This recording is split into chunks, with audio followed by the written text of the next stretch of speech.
This looks like very coarse ground coffee, dry as a bone. I'm ready for the first glue up.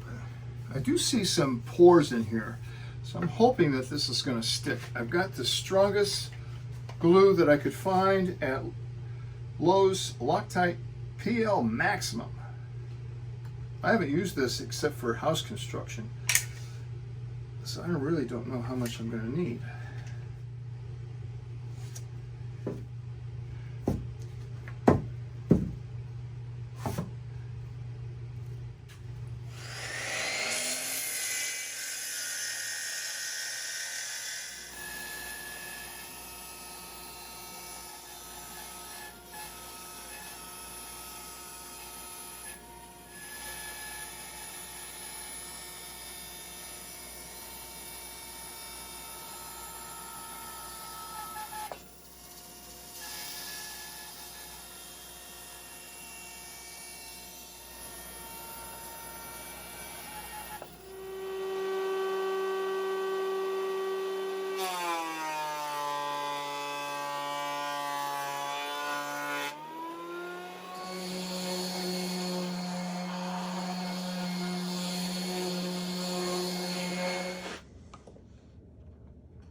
So it's time to attach these legs.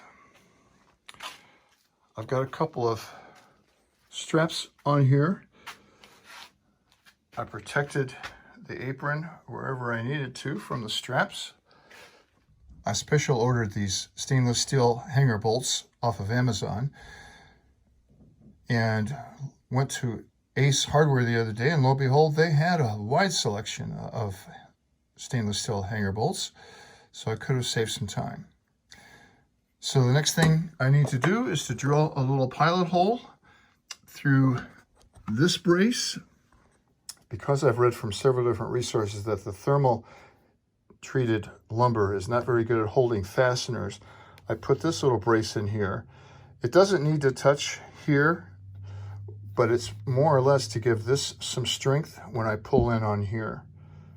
I have a 5/16 by 3-inch stainless steel hanger bolt. I'm going to use an 1/8-inch drill bit to drill a little pilot hole, 2 of them in each leg, and just kiss the edge of here.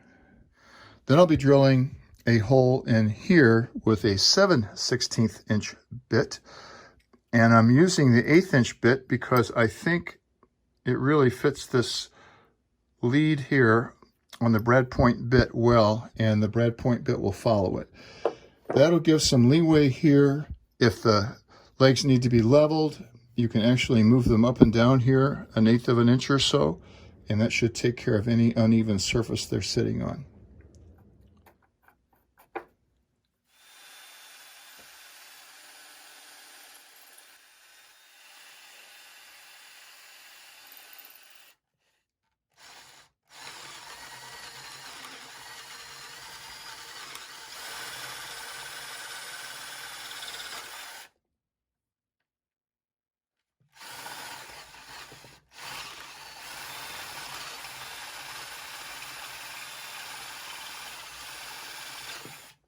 Now that I have the pilot holes established, I can put it in my V-block that I use for drilling pipes and other things that are not flat. In normal wood, with a 5/16 inch bolt, I would have used a 1/4 inch. But because I've never used this before and its properties of not holding well, I've decided to step down a notch.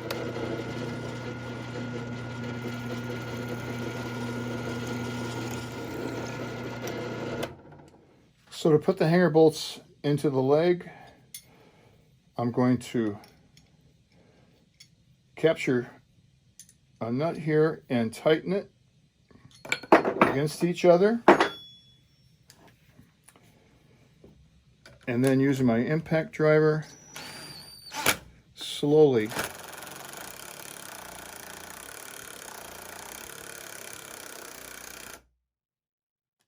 it in.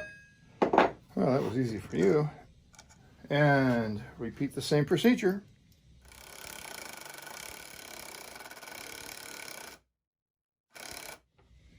Couple of stainless steel washers and a stainless steel nut. This is the last piece. I've rounded over the edges because I know Dana's children are going to be under this table, and this wood is really sharp. It cuts like a knife. So this is the last piece. I've squared it this direction and squared it this direction, and I'm going to put it on with Craig screws. I've actually alternated. There's other Craig screws on the other side. And this cypress is very good at holding these.